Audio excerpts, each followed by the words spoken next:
ओम नमो भगवते वासुदेवाय।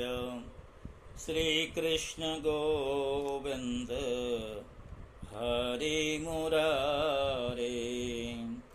हे नाथ नारायण वासुदेव। हे नाथ नारायण वासुदेव। हे नाथ नारायण वासुदेव। जय श्री कृष्ण भक्तों, श्रीमद् भागवत महापुराण के अपलोड के क्रम में आज हमारी यात्रा चतुर्थ स्कंद के छठे अध्याय तक आ पहुंची है। इस अध्याय में ब्रह्मादि देवताओं का कैलाश जाकर श्री महादेव जी को मनाने का प्रसंग है। जैसा कि पिछले 5वें अध्याय में भगवान शंकर जी को जब खबर मिली कि सती जी ने अपने पिता के व्यवहार से कुपित होकर के, अपमानित होकर के अपने देह का उत्सर्जन किया है, खबर मिलते ही भगवान शंकर जी ने वीरभद्र के द्वारा दक्ष का यज्ञ ध्वंस करा दिया और दक्ष को भी मरवा दिया।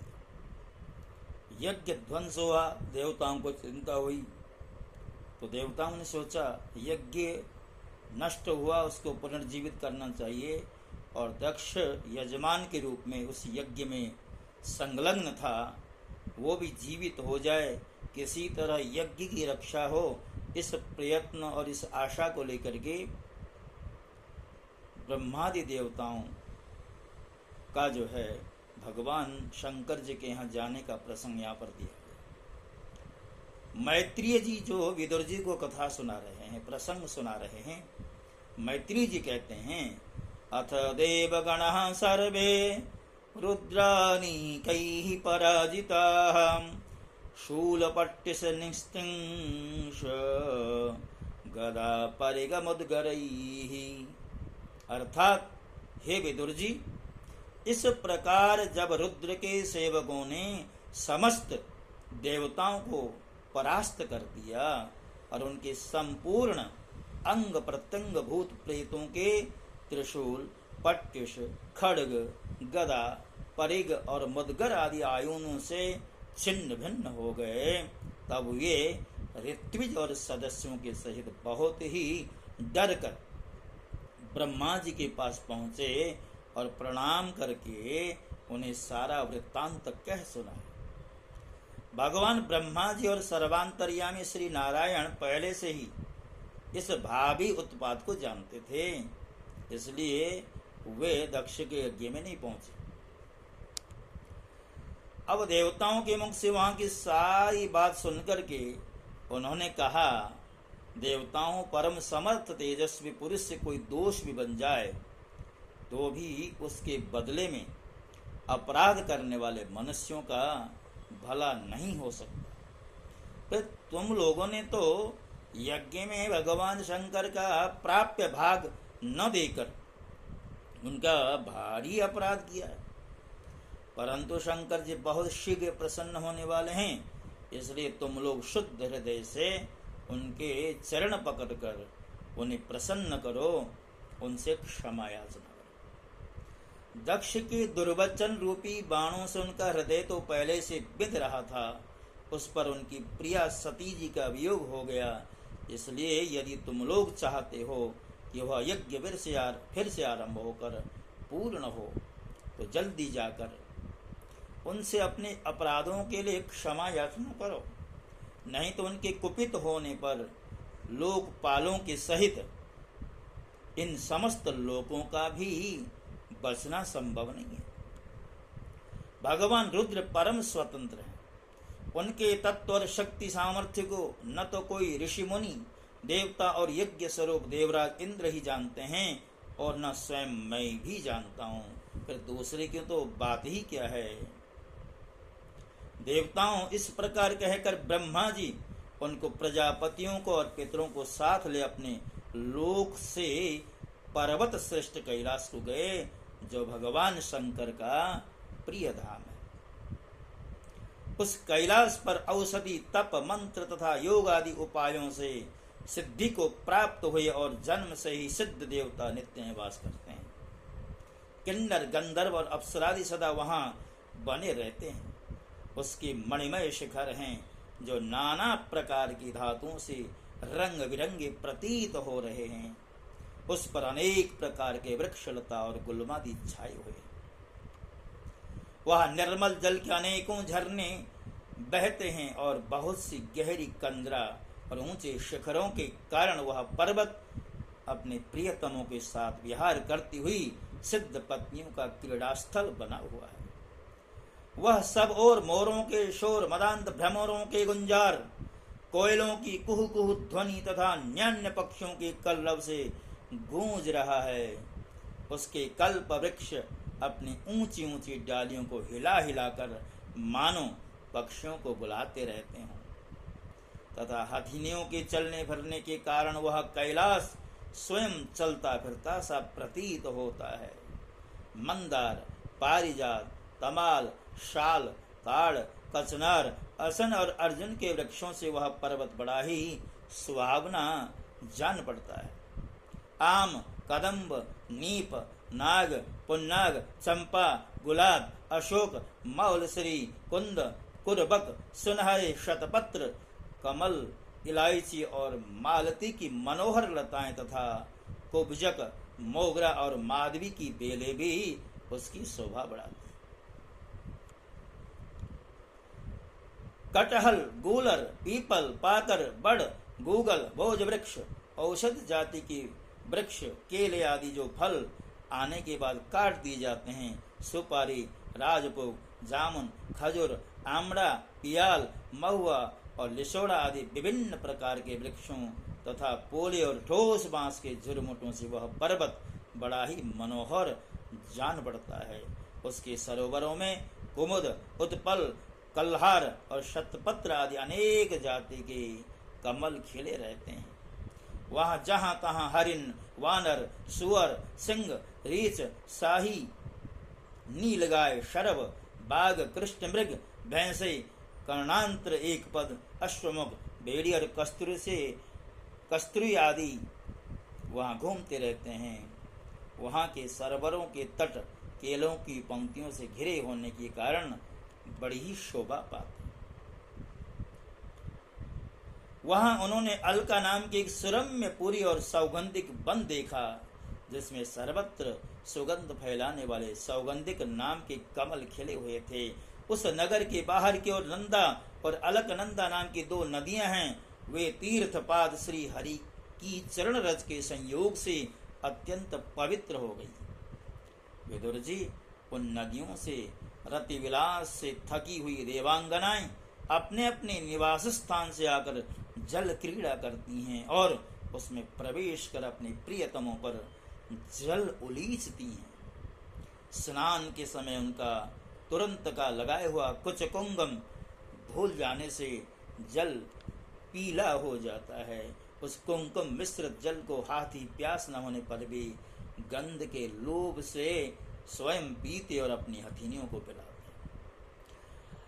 अलकापुरी चांदी, सोने और बहुमूल्य मणियों के सैकड़ों विमान छाए हुए थे, जिनमें अनेकों यक्ष पत्नियां निवास करती थी। यक्षराज कुबेर की राजधानी उस अलकापुरी को पीछे छोड़कर देवगण सौगंधिक वन में आए।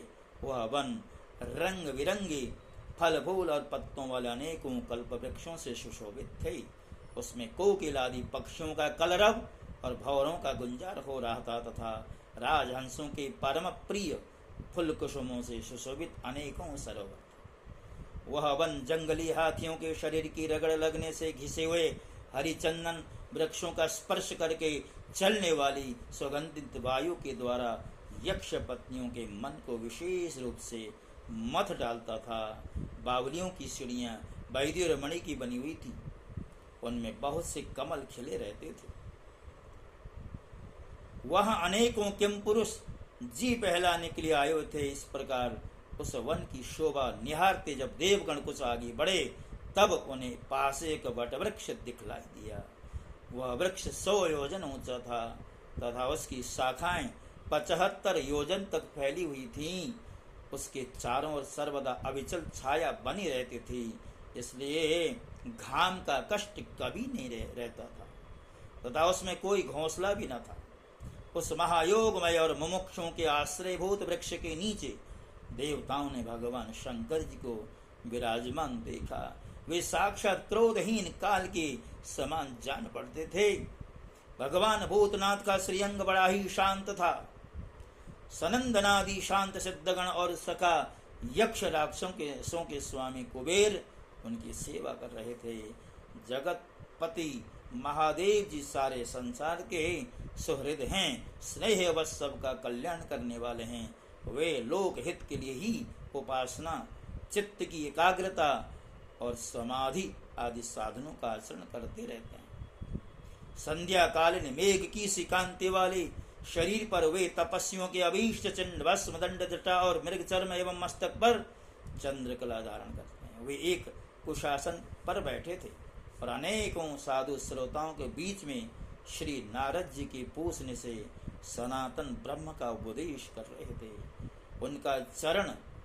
उनका बायां चरण दाईं जांघ पर रखा था। वे बायां हाथ बाएं घुटने पर रखे, कलाई में रुद्राक्ष की माला डाले, तर्क मुद्रा में विराजमान थे। तर्क मुद्रा के बारे में बताया है कि तर्जनी को अंगूठे से जोड़कर अन्य अंगुलियों को आपस में मिलाकर फैला देने से जो बंद सिद्ध होता है उसे तर्क मुद्रा कहते हैं। इसका नाम ज्ञान मुद्रा भी है। इस तरह इसे तर्क मुद्रा कहते हैं। वे योग पट्ट काठ की बनी हुई टेकनी का सहारा लिए एकाग्र चित्त से ब्रह्मानंद का अनुभव कर रहे थे।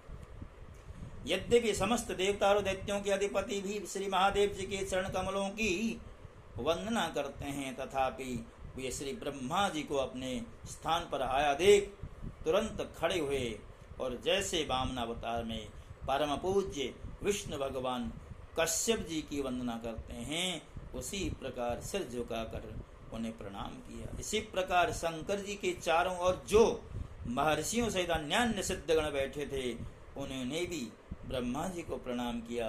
सबके नमस्कार कर चुकने पर ब्रह्मा जी ने चंद्रमौली भगवान से जो अब तक प्रणाम की मुद्रा में ही खड़े थे, हंसते हुए कहा।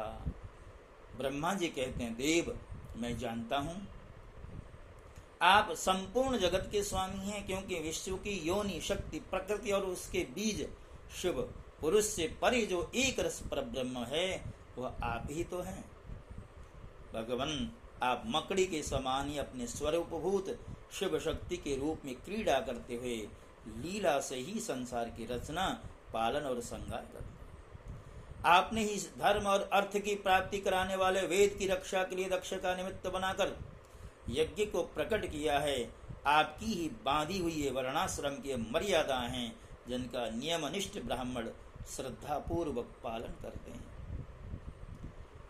मंगलमय महेश्वर आप शुभ कर्म करने वालों को स्वर्गलोक तथा मोक्ष पद प्रदान करते हैं तथा पाप कर्म करने वालों को घोर नरक में डालते हैं। जो महानुभाव आपके चरणों में अपने को समर्पित कर देते हैं, जो समस्त प्राणियों में आपकी ही झांकी करते हैं और समस्त जीवों को अभेद दृष्टि से आत्मा में देखते हैं, वे पशुओं के समान प्रायः क्रोध के अधीन नहीं रहते।